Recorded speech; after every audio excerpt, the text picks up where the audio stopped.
guys, James here again, and today you find us outside out on the farm just trying to do a little bit of longer range work. Now part of this is obviously we're having to learn various different things about the scope, about the rifle and everything in between. So today you're going to join us on a little bit of a journey, should we call it, and we're going to go from 50 yards, which is what the zero is at the moment, and we'll get it out to 100, maybe 125. It's a bit gusty, you can probably hear it on the camera, but we'll see what's going on.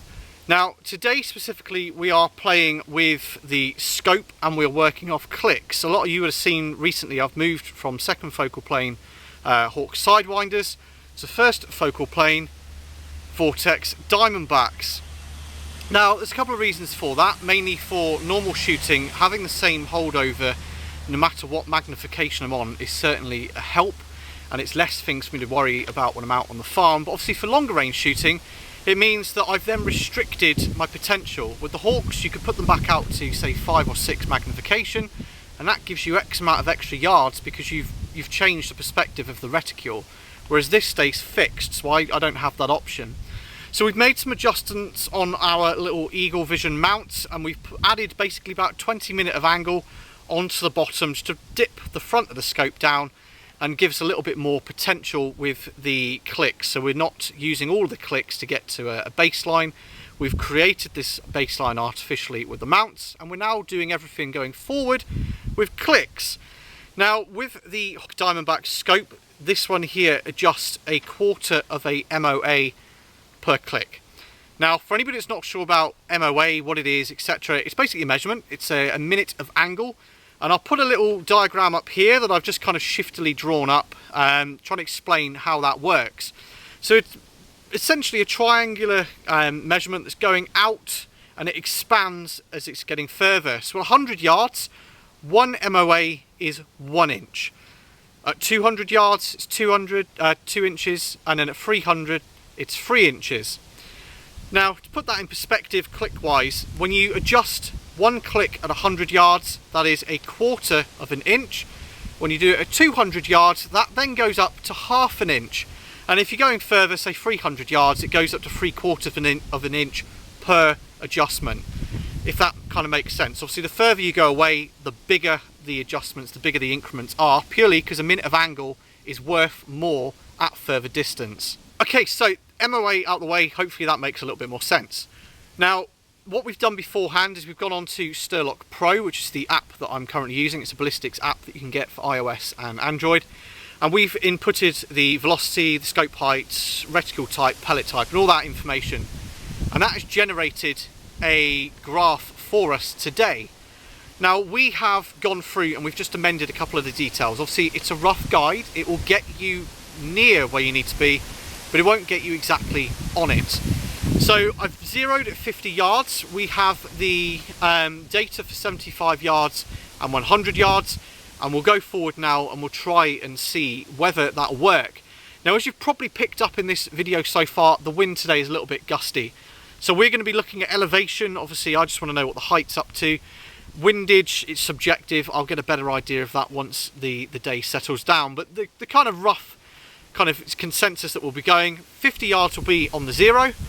75 yards should be a 5.5 MOA adjustment, which works out, I think it's about 22 clicks. And 100 yards should be 12.5 MOA, which again will come in roughly at about 50 clicks. But we'll start with 50, make sure that we're roughly where we need to be. As I say, elevation more than windage today, and we'll go from there.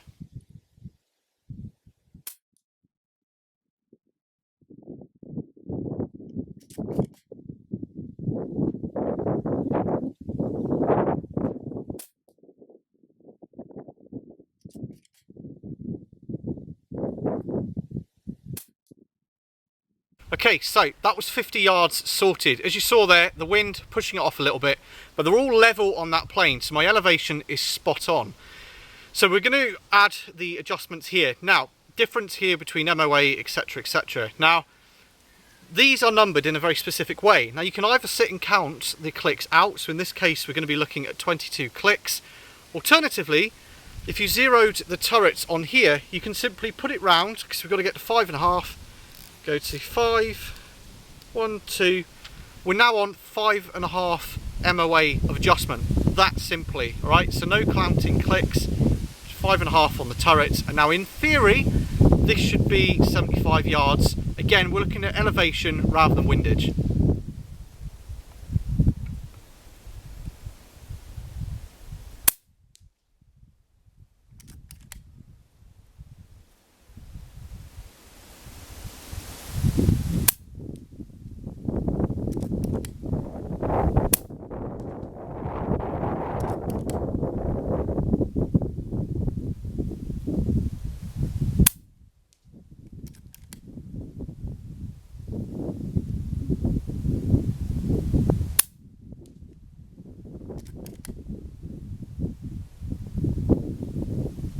Okay, so targets, this was the first one, so this was 50 yards. As you can see, elevation, we're pretty much there.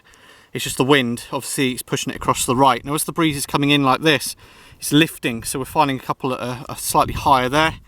We go down to a 75 yard group. Again, fairly consistent on the elevation, just again, it's the wind. And then when we go down to 100, again, it opened up a little bit. You can tell when the wind did drop off, but we're pretty much there. As I say, it's not a precise art, and the wind will be pushing the pellets up and down a little bit today, so I will need to hone the clicks in on a slightly stiller day, but we're in the ballpark, which is the main thing. So hopefully that gives you a bit of an insight into kind of what we do to pull the shots off that we show, and also to show how complex some of the shots are that you see on YouTube from people like Matt, and a lot of the long range air gunner guys as well. It's not as simple as saying, right, James, we'll hold over for this range, and then me telling you, because I've adjusted the scope rail so that we're on a 20 MOA increment, there's this and that, the other. It's not just a straightforward, there's the data, carry on. So hopefully it's giving you something to think about, and it's showing you exactly what goes on. Obviously a lot of this you don't usually see on the channel, because I usually do the boring kind of, well, I say boring, I find it interesting. We do all the maths behind it, and then we show you the results, whereas today I've tried to do a little bit of both. So hopefully it's been interesting, informative, and if you want to see a little bit more, we will come back out on a slightly less breezy day, because the wind is just, it's causing havoc. So we're going to revert to hiding in a pub somewhere, and plan the next escapade with the Crown, go a little bit further. Obviously 300 yards is still on the hit list. I've done 250, I've almost done 300, we were literally within inches of it on a couple of occasions, but we didn't hit, so a miss is a miss.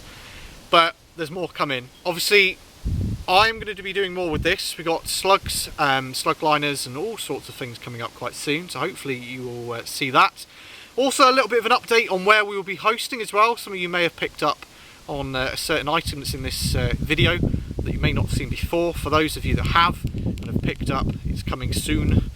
It's a work in progress. If you've seen emails and bits and pieces that have come out on newsletters, it's already been announced. We're just kind of doing the back end work, should we say. So more on that as and when it happens. It'll be really exciting, be really good for the air gunning community in general. As always guys, any questions, any comments, put them down below. I will try and get back out on a slightly less breezy day. If you subscribe, you will see when that pops up. So anyway, thanks for watching, and we'll see you next time.